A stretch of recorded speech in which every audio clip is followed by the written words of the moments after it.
Whenever I would have walked that like I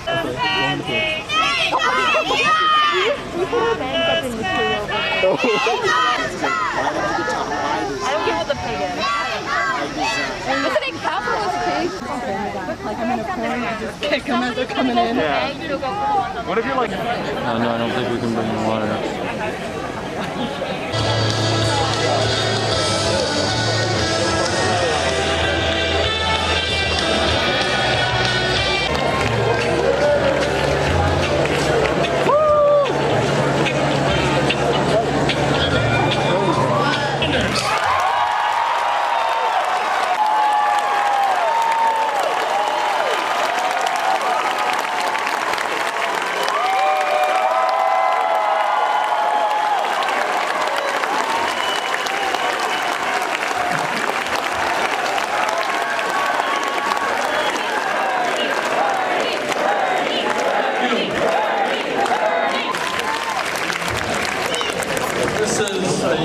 Extraordinary turnout. What I would like to do before we get going is, all of you know what's going on in Afghanistan now. We lost 13 brave soldiers, and I wonder if we could have a moment of silence in memory of a sacrifice. Today for president, we've had a zillion rallies, but tonight really is not a rally, it's something different. I'm here tonight as the chairman of the U.S. Senate Budget Committee. And what I want to do is something unusual. It's not done enough in our country. And basically to talk to people about what we're trying to do in Washington right now and the kind of work we're doing on what I believe is the most consequential piece of legislation for working class people in the modern history of this country.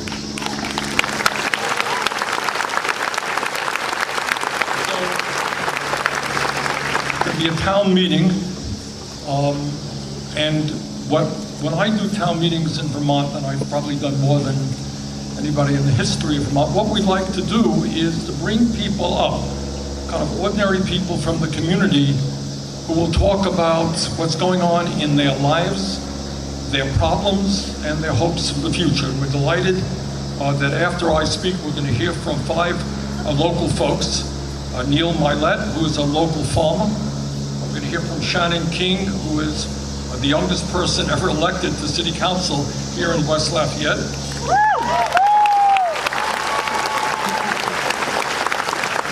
We're going to hear from Cody Kenny, who is a dad and a construction painter from West Lafayette.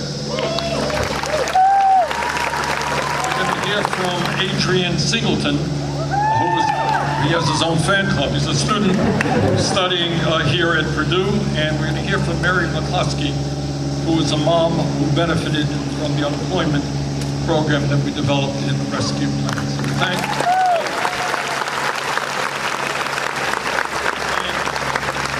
What we'll do is, after they speak, I'll ask them a few questions, then we'll open it up to all of you. And let me begin by saying, I think, what you all know. And that is that we are living in very difficult times. It's no secret. The COVID pandemic has claimed over 600,000 American lives.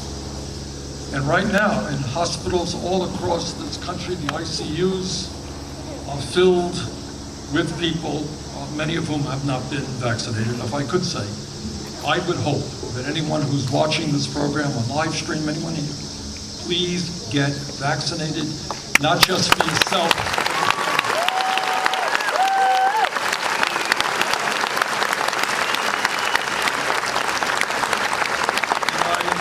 Last night I did a virtual meeting with 1,000 nurses all across this country, and I just want to thank all of the nurses and all of the doctors and all of the medical personnel all over this country have done such a great job. So right now, as a nation and as a world, we're dealing with COVID, which is a terrible, terrible problem. And then on top of that, we are dealing with climate change.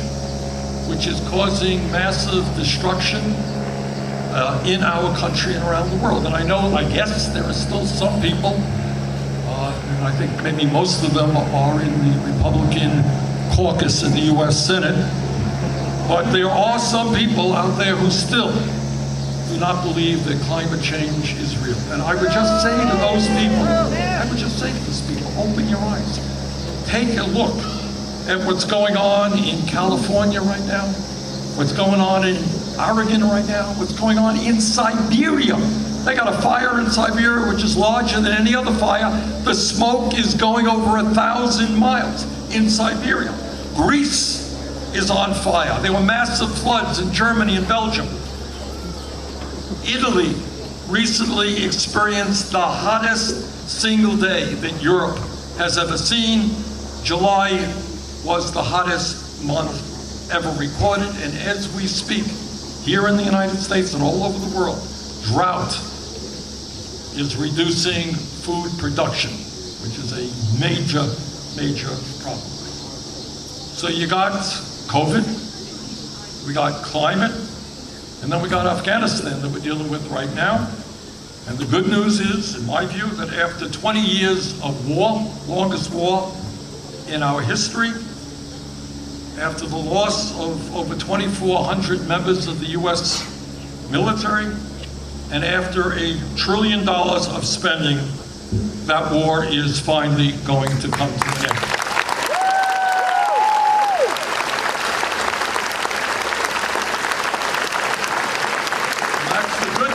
But the bad news, obviously, is that the corrupt government in Afghanistan collapsed a lot faster than was expected. The Taliban, a bad news group of people, is now in power.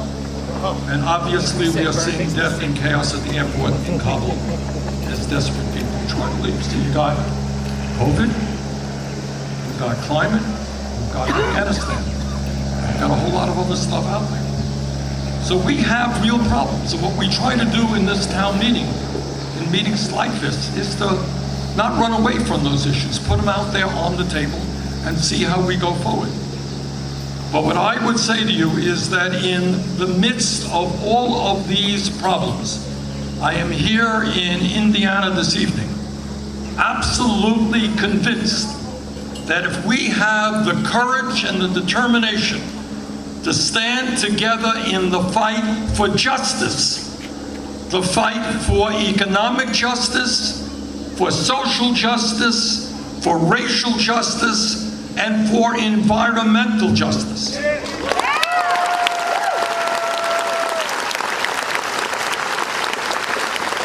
if we do not allow politicians to divide us up based on the color of our skin, or where we were born, or our religion, or our sexual orientation, if we can stand together, I am absolutely convinced that not only can we successfully address the crises that we face, but we can move this country forward in a very different and positive direction. Yes, we can do it.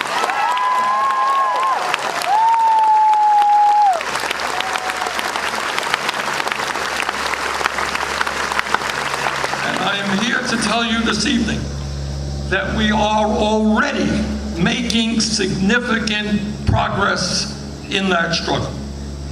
As a result of the American Rescue Plan, our country is now on the way toward a major and rapid recovery from the economic collapse we experienced during the heart of the pandemic. Unemployment is down compared to a year ago by half. Wages are going up, and we have come a long, long way in ending those long lines that existed in Vermont, I'm sure in Indiana, and all over this country, of desperate people who were waiting for emergency food boxes because they had no money and no way to feed their kids. We have come a long way in addressing that issue.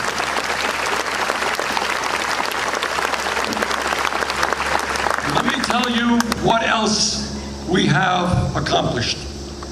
As a result of the direct payments, cash payments that were made to working class families all across this country, and as a result of the $300 per month that working parents are receiving right now for each of their young children, we have reduced childhood poverty in America by over 50%.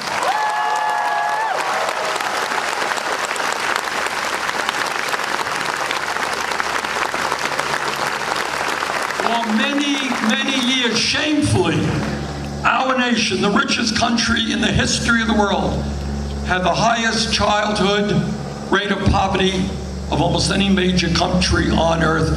Well, that is ending. Childhood poverty is going down. We are giving working families the help they need to raise their kids with dignity.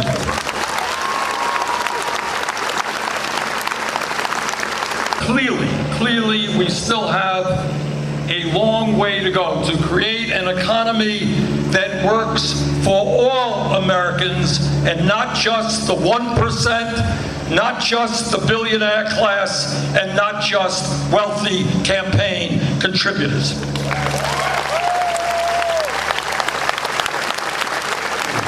We're now working on two major pieces of legislation that, when passed, and they will be passed, will create millions of good-paying jobs and address issues that have been ignored for a very, very long time.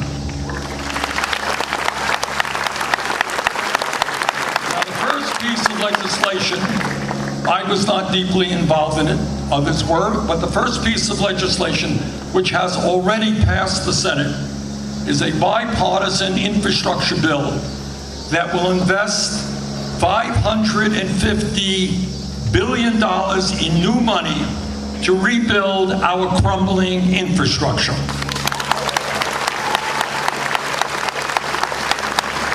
Now, I don't know what's going on in Indiana, but I have no reason to believe that it's any different than Vermont and other states where our roads, you're laughing, I guess it is as bad here as elsewhere, but it's bad all over this country in terms of our roads that are crumbling, our bridges, our water systems. You know, one of the things that amazed me is I've gone all over this country. You may not know it, but there are millions of people who, when they turn on the tap in their kitchen, they cannot drink the water.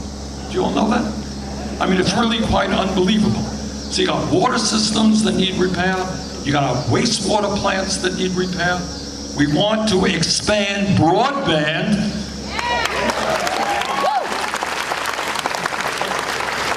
A few miles outside of the state capital in Vermont, Montpelier, Vermont, hard to make an internet connection. And that's true all over this country. We're investing in public transportation, et cetera, et cetera. Will do what has been talked about for years. Go back 10 years, 20 years, everybody says, Republicans, Democrats, Independents, everyone says, our infrastructure is crumbling, we got to do something about it. We didn't. This legislation takes us an important step forward in doing that. Now, that bill, and I want to get a little political here, that bill was supported, as some of you know, we have a strange situation now in the Congress. In the Senate, where I work, you got 100 members, 50 of them are in the Democratic caucus, 50 of them are in the Republican caucus. We have the majority because of the Vice President of the United States. So, we got a 50-50 split. In that infrastructure bill, all 50 members of the Democratic caucus voted for it. 19 Republicans voted for it, which means that 30 of them did not. They voted against it. Now, the second bill that I'm going to chat with you about is a bill that I am heavily involved with. And that is a $3.5 trillion piece of legislation, which, in my view, is the most consequential bill for working families in the modern history of this country, probably going back to the New Deal, FDR, and the Great Depression. This bill says loudly and clearly that now is the time for Congress to have the courage to stand up to the powerful, big money special interests that have such enormous power with their lobbyists over the economic and political life of our country. And that now is the time for the U.S. Congress to do what has not been done in a very, very long time, and that is stand with the working families of this country, stand with the children and the younger generation, stand with the elderly and the sick and the poor.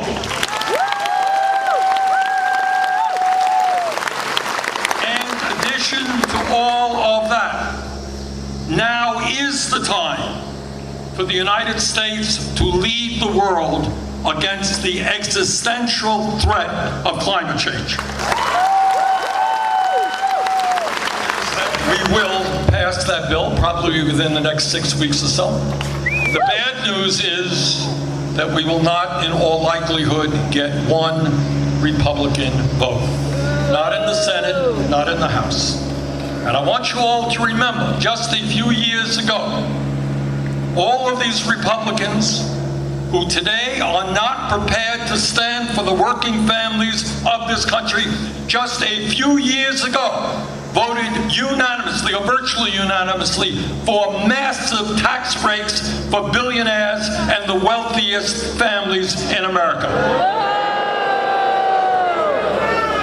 And now when we're trying to expand health care, they voted and almost succeeded. They lost by one vote, late John McCain, to repeal the Affordable Care Act and throw over 30 million Americans off the health care that they had. And today we cannot get one Republican vote for this legislation. So let me say a few words about what is in this bill, why I'm here this evening, and the context in which we write this bill. I don't have to tell any of you that in the United States today, the gap between the very, very rich and everyone else is wider than it has been in the last 100 years. We're going back to the Gilded Age, where so few people had so much and so many working people, lower income people, had nothing. And in the midst of this trend of the rich becoming richer while the middle class struggles, we are moving toward an oligarchic form of society. Today, the two richest people in America own more wealth than the bottom 40% of our society. Got that? Two people. And these people have so much money, they really don't know what to do with it, and they're spending it on space trips. That's what they're doing with their money.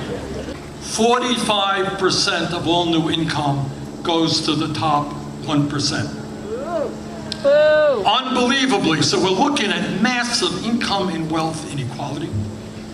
And incredibly, just during this pandemic that we're still in, 700 billionaires in our country have become $1.8 trillion wealthier, while at the same time, thousands of essential workers, the people who work in grocery stores, people who work in hospitals, the people who work as bus drivers, as firemen, as cops, whatever, thousands of them have died, while the people on top have done phenomenally well. And meanwhile, while the very rich become much richer, working families coast to coast are struggling to put food on the table and to take care of their families. Today in America, over 90 million Americans are uninsured or underinsured. We lose some 60,000 people a year who don't get to the doctor when they should because they can't afford health care, and because we pay the highest prices in the world for prescription drugs.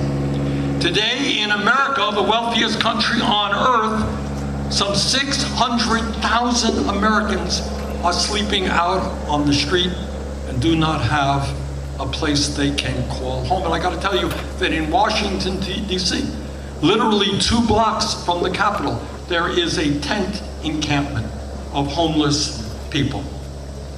And throughout this country, there are millions and millions of young people who are struggling with outrageous levels of student debt, and there are other young people who would love to get a higher education, but simply cannot afford the cost of tuition.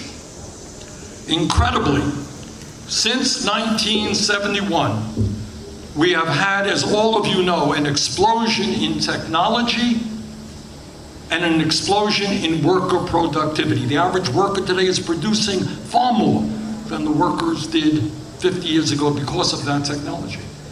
And yet, in real inflation accounted for dollars, there are many workers in this country today who are not making a nickel more than they did 50 years. Because in the wealthiest nation on earth, it is unacceptable that half of our people, that the younger generation has the dubious distinction of being the first generation in modern American history that will likely have a lower standard of living than their parents.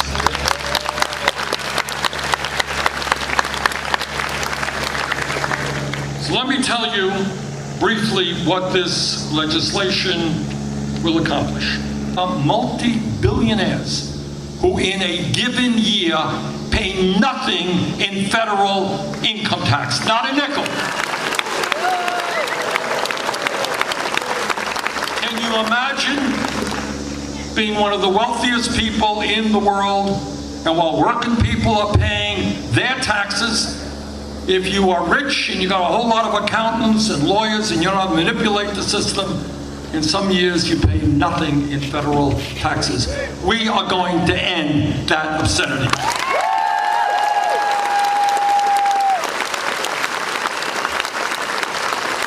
And we are also going to end the obscenity of dozens of major profitable corporations that make billions a year, that stash their profits in the Cayman Islands and tax havens all over the world.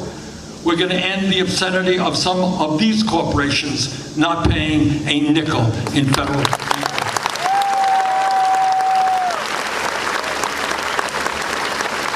Now, my Republican colleagues are busy telling everybody Bernie Sanders and the Democrats are going to raise taxes. You're right. We're going to raise them on the richest people in this country who stop paying their fair share of taxes.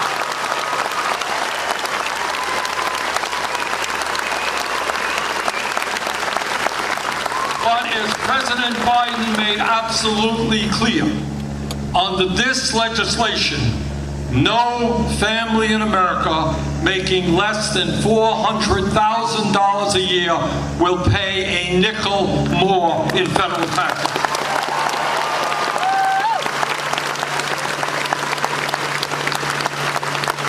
And in fact, many of those families will be receiving a very significant tax break.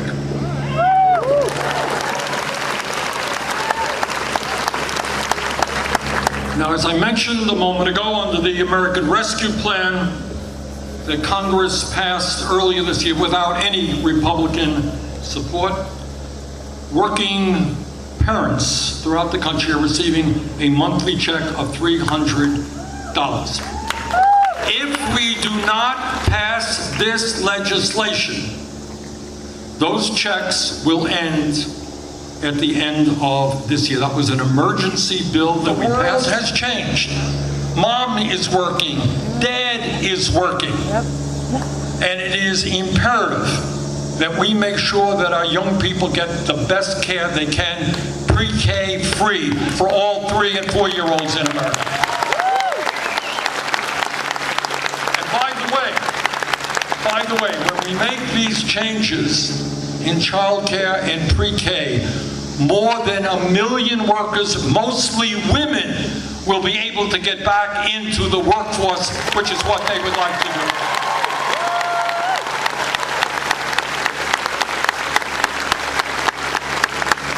As some of you may know, there is one major country on earth that does not guarantee paid family and medical leave. Anyone know what country that happens to be? You got it. So all over the world, including poor countries, they understand that when a child is sick, mom or dad should be able to stay home with that kid and not lose their pay.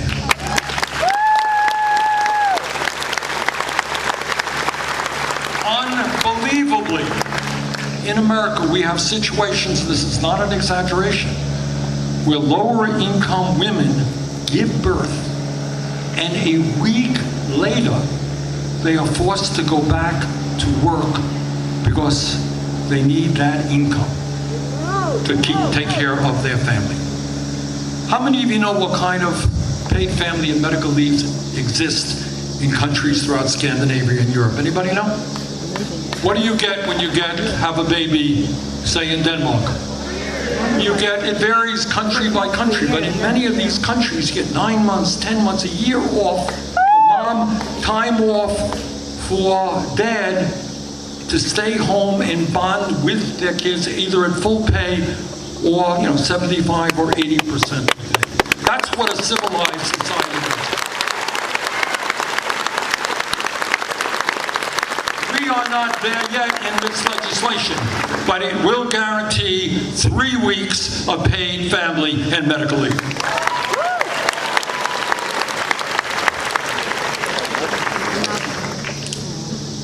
All over this country, there are young people who are dropping out of college because of the cost. Other people can't afford to go to college, and other people are leaving school very, very deeply in debt. Anybody here happen to have some student debt or will be facing student debt? Now, my own personal feeling, I speak only for myself, is that we should end all student debt in America.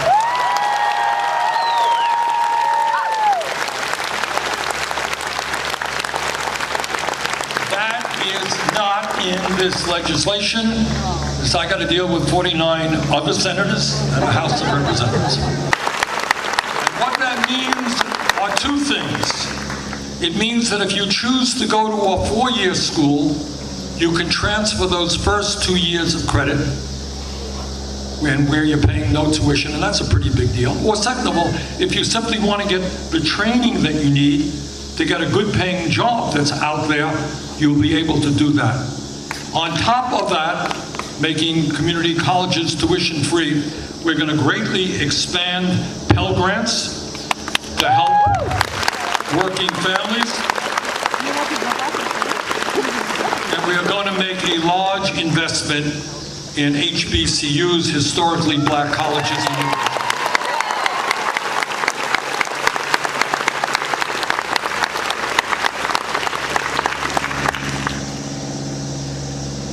Under this legislation that we're talking about, we are going to make the largest investment in low income and affordable housing in the history of the United States.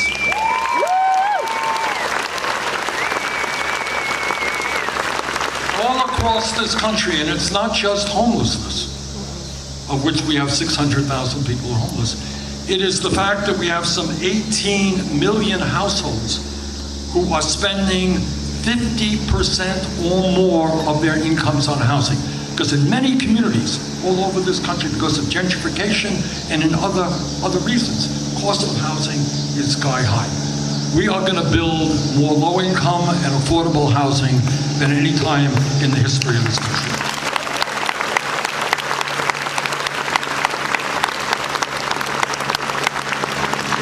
further, as a society which is aging, not me of course, but some of you are getting older, and a nation which has many, many people with severe disabilities, we are going to make a massive investment in home health care.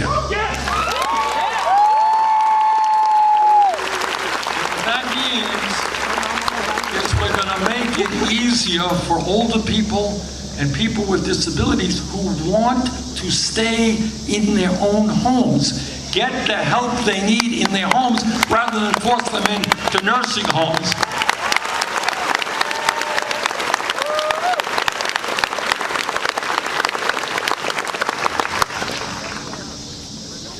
And further, this bill will make the most significant improvements in Medicare that we have seen in over 50 years.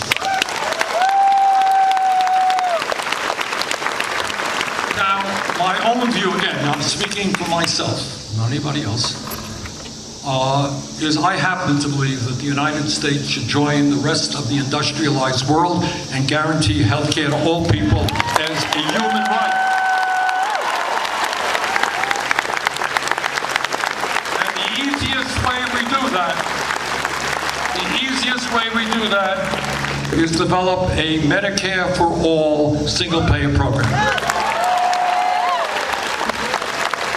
Many Americans don't know this, and unfortunately you're not going to learn it when you turn on corporate TV, but here is a simple fact. In our country today, we pay far, far more per capita than do the people of any other country on earth. And yet, despite spending a fortune, I think the number is like $10,000 for every man, woman, and child, despite spending all of that money, so many of our people are uninsured or underinsured. They can't afford their co-payments. They can't afford their out-of-pocket cost. And on top of all of that, of course, we pay by far the highest prices in the world for prescription drugs. I will never forget, I was in Detroit a few years ago, and I took a group of folks from the Midwest into Windsor, Ontario, to purchase insulin. And do you know what the cost of the same exact insulin product in Canada was compared to the United States? 1/10 the price. 1/10 the price for the same damn product. What this bill does, among many other things, is tell the pharmaceutical industry we're going to end their greed.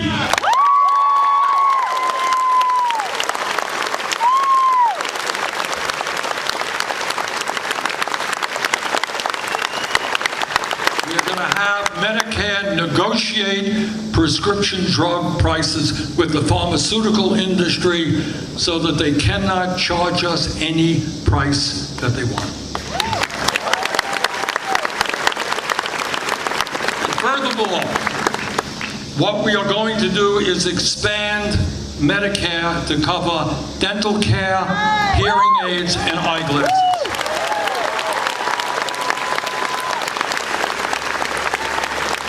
I have seen in Vermont, and I'm sure it is true here in Indiana, that you have a lot of old people who have no teeth in their mouth, or teeth that are rotting in their mouths because they can't afford the very high cost of dental care.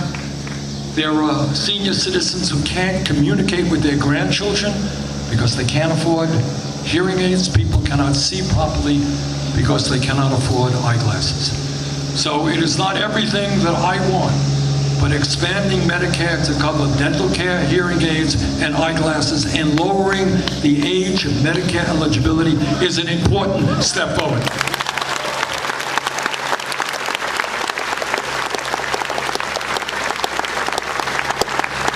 But this bill in Vermont, the average cost of child care, which is about the national average, is $15,000 a year. In some places it is higher, in some places it is lower. But about $15,000 a year for one child. If you have two, multiply that by two. Now you tell me, if you are a working family making $40,000, $50,000, $60,000 a year, how can you afford $15,000 a year in child care? And the answer is you can't. And then on top of that, when all of us know that the earliest years of a child's life, 0 to 4, are the most significant intellectually and emotionally in terms of that child's development, we pay child care workers disgracefully low wages. So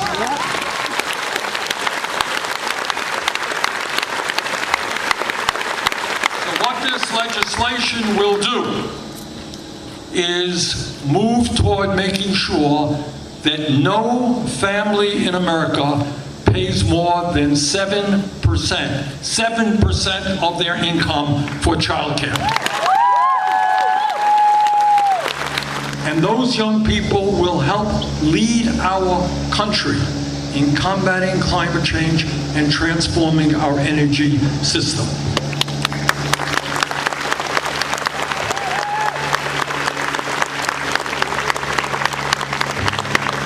So I'm not here to tell you this afternoon that this bill does everything. It does not. There are so many things that yet remain to be done that is not in this bill. And I should also tell you that this bill is a work in progress. It is being worked on right now. I gave you the outline of where we're going, but all of the details are being worked on by numerous committees in the House and the Senate. But I think what is fair to say about this legislation, which again is going to be funded, what we can say is that never in our lifetime has there been a piece of legislation which goes as far as this does in addressing the long neglected problems facing the working class and the middle class of this country.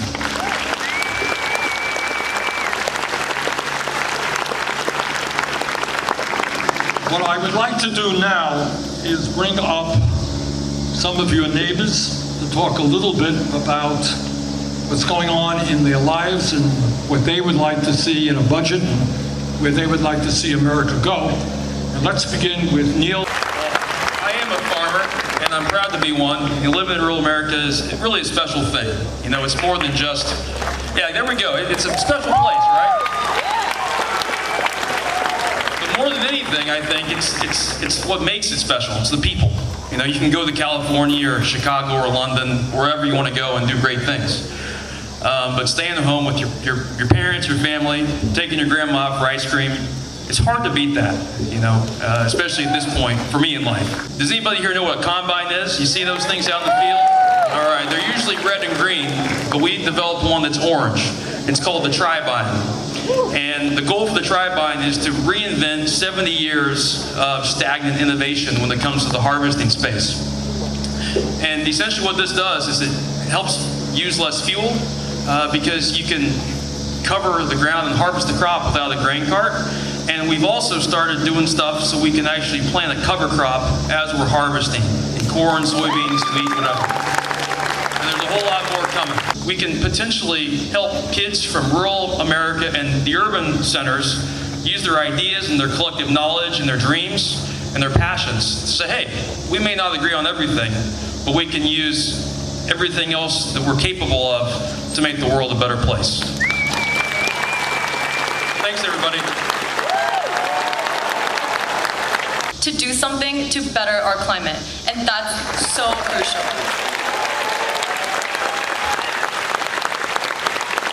And how important is a livable wage? Well, how important is food? How important are clothes? How important is it to enjoy your life? That's how important it is to get a livable wage. So, as someone who is looking for a job, as a senior in college, I am in fully support of the CCC. This is something we... In the presence of the hockey community, I felt more accepted because a trailer park boy, I'm not straight out of Compton or nothing, but I'm a trailer park boy. But like feeling accepted in the higher economic my kids' life. And,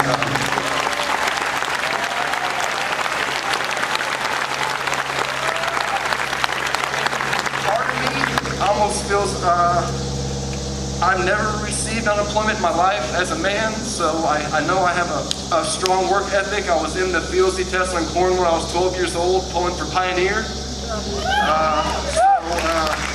I've worked through TBI, I've worked through this, I've worked through that, but working with a real living wage I have not done. And when I received the pandemic unemployment assistance, like I said, I was able to provide. I got caught up also on my child support I was behind. Like these things were very impactful in my life. And we were able to provide help to those people to let them and their kids live with dignity. So thank you for coming up here.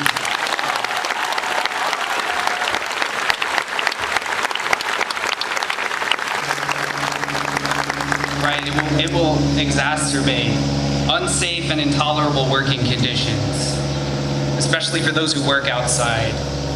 Racial and gender violence. I and thousands of other Hoosiers have struggled through the pandemic, and without the federal unemployment benefits that Mr. Sanders has fought so hard for us to get, we would not have been able to make it through this situation. We'll do the best we can. I think we got Misty, raise your hand. Oliver? Okay, we got two folks with mics. If people have a question, make it short, and I'll do my best to answer it. Loud and clear. Can you hear me? Yes. Hello, Senator Sanders. Hi. I just want to say my name is Shai. I'm a second year student at Purdue. I love you so much. Thank you for being here. Thank you everyone else for being here. You guys are amazing. Thank you so much for your time. We share the same zodiac sign. Anyway, I want to get involved in politics. That's my career. I want that to be I'm going to school for political science. How do I get involved? Okay. I want to work for you. Good question. Two ways that you could address politics. One way is that you could say, you know what, someday I want to be a governor or a senator or a congressperson. How do I move up the ladder and do that? There are a lot of people who do that. That's not the way I suggest. The way I suggest is doing what some of the folks up here are doing, and that is going into your communities, finding out what the problems are, and organizing.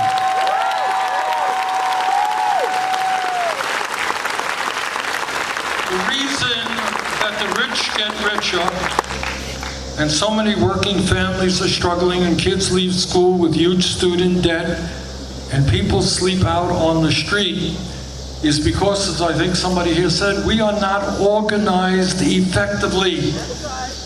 So if you want to run for office, and I'm here to encourage all of you, I think it's great that we have young people running for office and winning seats. But it is most important that you educate and organize and get people to stand up for their rights. You're not going to work for starvation wages. You're not going to have starvation wages. And when young people say, you know what, I need and want a higher education, and I don't want to have to be paying off my student debt for the next 100 years, we will make public colleges and universities tuition free. So, that's how you get involved, in my view, in politics. Okay, Oliver, you got a question over here? Okay, Purdue, all right, yes, gentleman right there, sir. In light of the recent IPCC, do you find that any of the legislators are less intransigent than they used to be on climate change? Yes. We have become more alarmed from the IPCC report. And they called us that we're in a red alert right now. And they're right. What they are talking about, and scientists all over the world are talking about 5, 6, 7 years, or else there will be irreparable harm to this planet. That the farmers here in Indiana and in Iowa are not going to be able to grow the quality and quantity of crops they do right now because of that heat. But sadly, and I really do say this sadly, because I don't understand it. You know, my Republican colleagues, they are mothers and fathers, and they love their kids, they love their grandchildren. I know that they do. I just do not understand why they are not prepared to stand up to the lies and the greed of the fossil fuel industry and help us transform our energy system to save all of our lives. It is a very weird thing that you have people today making billions of dollars destroying the planet that their own kids and grandchildren are going to have to live on. So I don't understand that. To answer your question, I think consciousness is being raised all over the country. People, no matter what your politics are, cannot help but see what climate change is doing just in the last few months. Proud member of the International Brotherhood of Electrical Workers.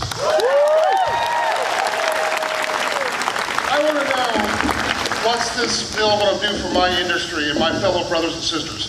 A lot. And thank you for your support of trade unionism. Just yesterday, coincidentally, I spoke to a guy in Vermont who's one of the leaders of the IBEW in Vermont and New Hampshire.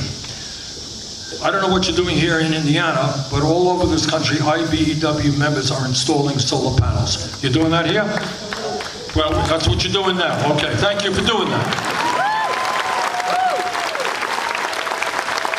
We are going to invest tens of billions of dollars for residential solar rooftops and utility scale solar. And I expect that some of you guys are going to be doing that work. So thank you. And coming into this town hall, I didn't know much about the reconciliation bill, what it was supposed to do. But after hearing you speak, and after hearing some people, I think, what's your name, Cody, after hearing Cody speak, my main concern was what this bill was going to do for the future. Right now, I had to get, in order to pay for college, I had to get scholarships. I had to grind all the way over since high school to be able to pay for college. And I have not paid a single dime in college because of scholarships. But I can tell you right now that a lot of my peers here are not as fortunate. So hearing how this bill has already affected some people like Cody and affected his children is something that really warms my heart, because I know that this is something that can last, years in the future, that this bill will be something that, my kids can benefit from. And I really appreciate that.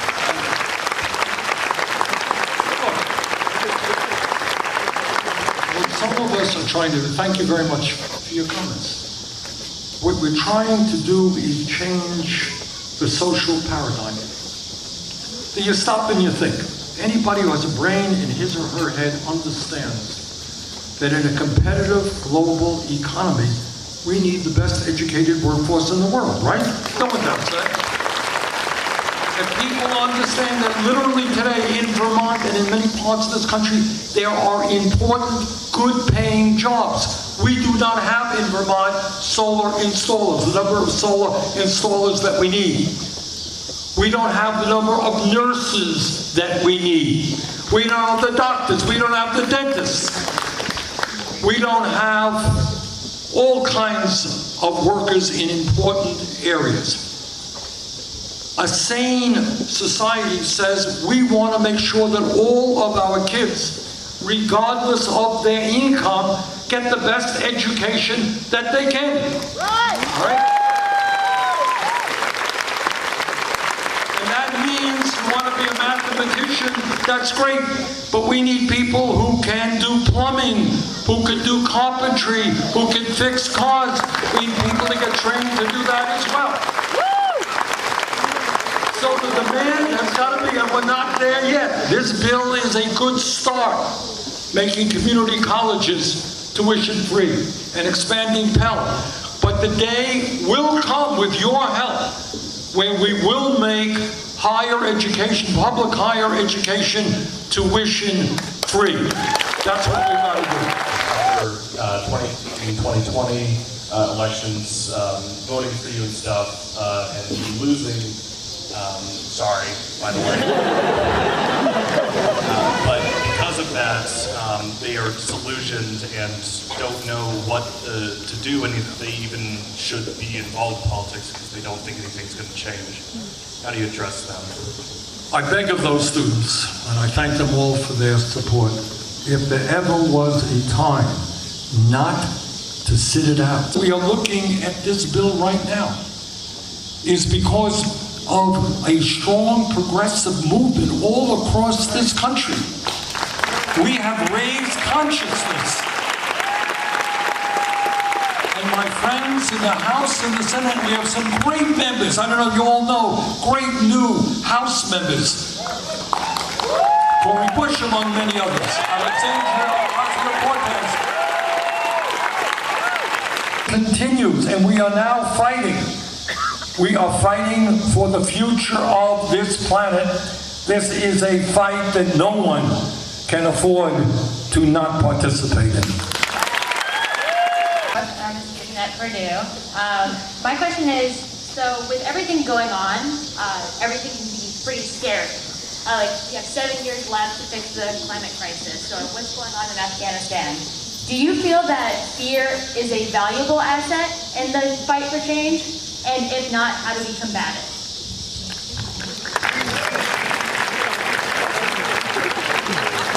An irrational fear. We were born, or our sexual orientation, or the color of our skin, or our religion. We're supposed to be frightened of people who might be a little bit different than we are. And our view as progressives is exactly the opposite. Our view is to bring people together to combat our common enemies. To bring people together to fight for a just society, to deal with income and wealth inequality and climate change and health care for all. So should we be fearful about climate? Boy, absolutely we should. But the result should be is to aggressively go forward to address this crisis. That's what we should be doing. Thank you for coming today. I have a question about mental health. There is a huge mental health crisis in Indiana right now. My 13-year-old daughter was taken to the emergency room on Tuesday with suicidal thoughts. They released her and gave me a list of places to call to get her into. I called 30 different places the next day. Nobody would take her. Nobody. I finally got her in. I have to drive an hour to the place, and they do not accept insurance. Is there anything in this bill that addresses mental health? Absolutely. Sorry to hear about your daughter. But I want you to know, I mean, we had a serious mental health crisis before the pandemic. It has only been exacerbated by the pandemic. I know of a family, where a young boy is frightened to death when his mom or dad leaves the house, fearful that they're going to get sick and die. What we are seeing in Vermont, same thing. And we don't have enough. We do better, I think, than most states in Vermont, but we don't have anywhere near enough counselors or psychologists or psychiatrists or those that we need to address the mental health crisis. So to answer your question, this is a crisis in every state in this country. And we are going to I'll give you something, an example of what we were able to do. It's not by any means a cure-all. None of these things are going to solve all the problems. We tripled funding in the American Rescue Plan for summer programs and after-school programs. So what we recognized is that you had kids who went through the worst year of their lives.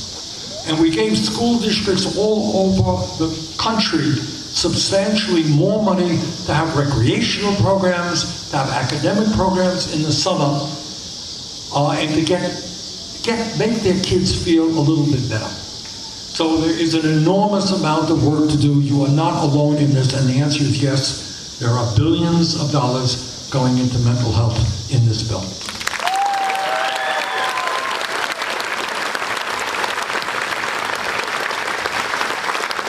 So in order to get groceries, people have to drive about 10, 15 miles to the nearest grocery store.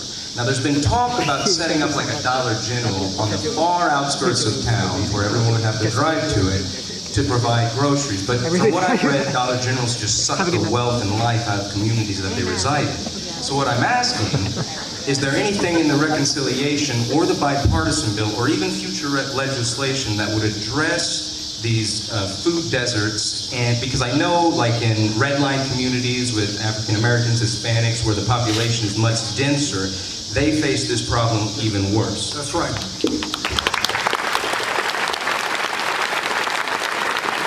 That's a great question. I can't give you a definitive answer. What I will tell you, what is in this legislation is a lot of money for agriculture and for organic agriculture, and the goal to allow people in schools to purchase good quality agricultural products locally.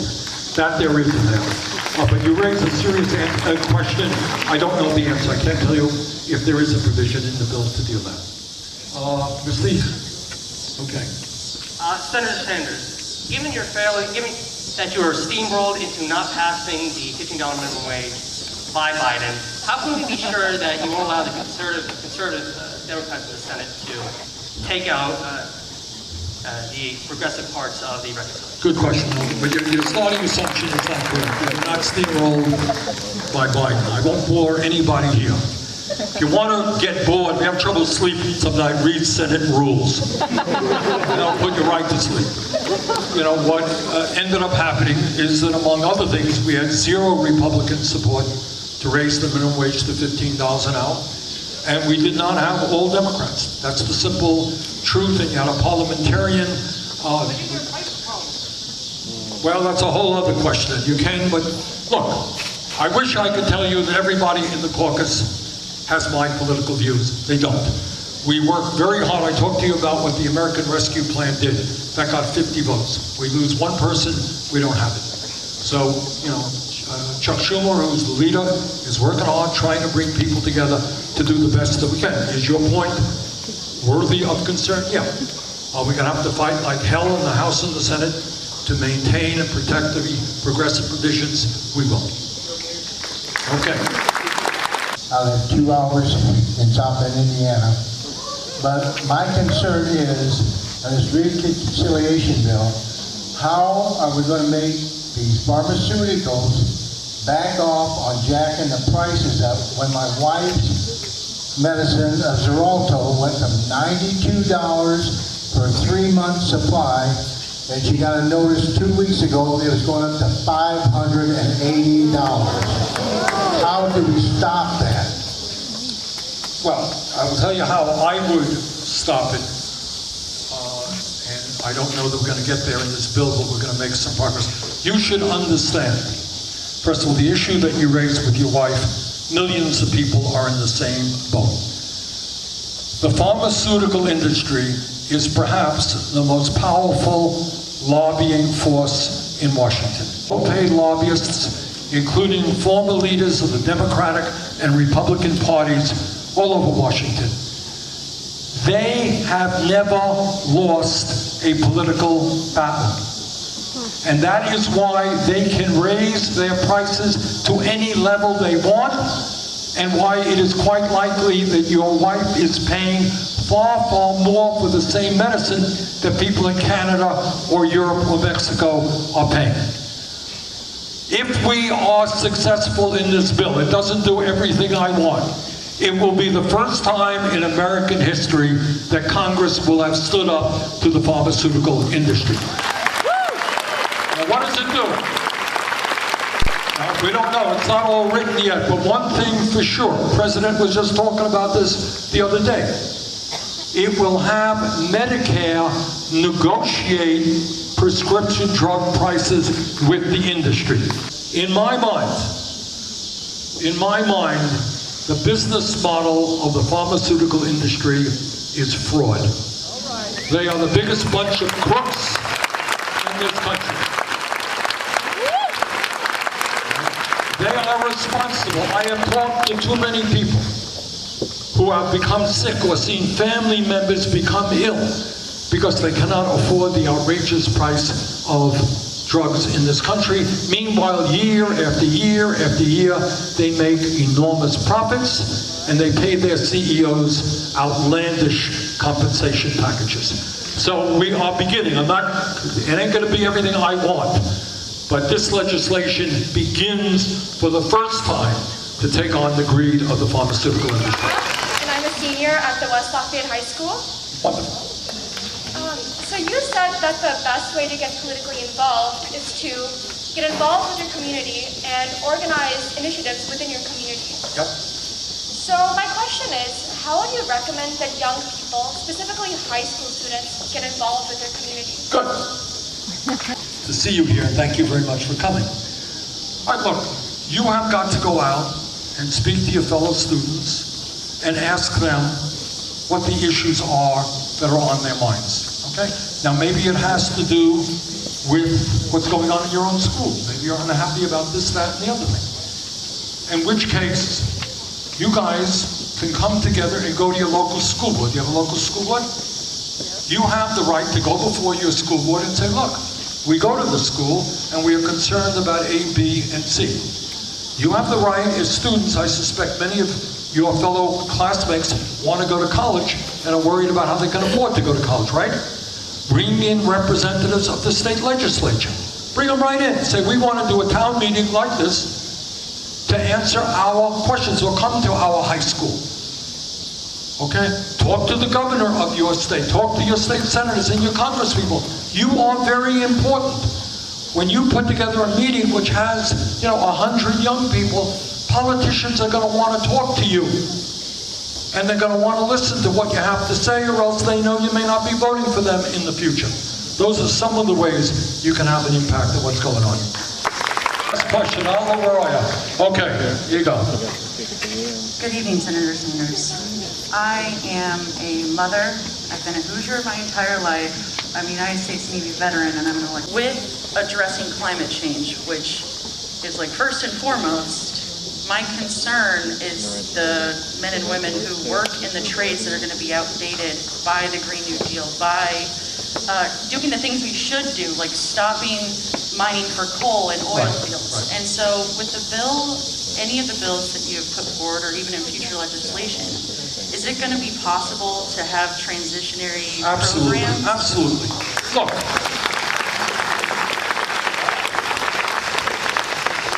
I don't know that there's anybody in the Congress who has a stronger pro-union record than I do.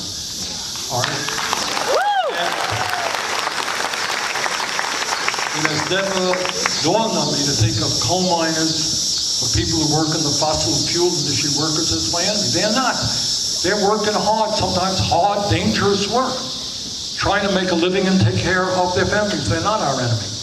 So what we have got to do as we transform our energy system away from fossil fuel is make sure that we provide them with the income, with the health care, with the educational benefits that they will need in this transition. Absolutely. We're not going to leave them out high and dry, that's for sure.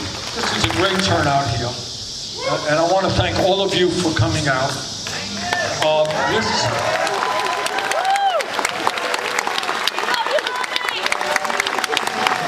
We need people all over this country, and a great panel. We thank them for all the good work they do. We need everyone to think outside of the box. We need to understand that all of us are entitled to basic human rights, a good job, health care, housing, educational, good quality food. This is not utopian, we can do it. So let us not let anybody divide us up. Let us stand together and go about the business of transforming this country in the direction of justice. Thank you all very much.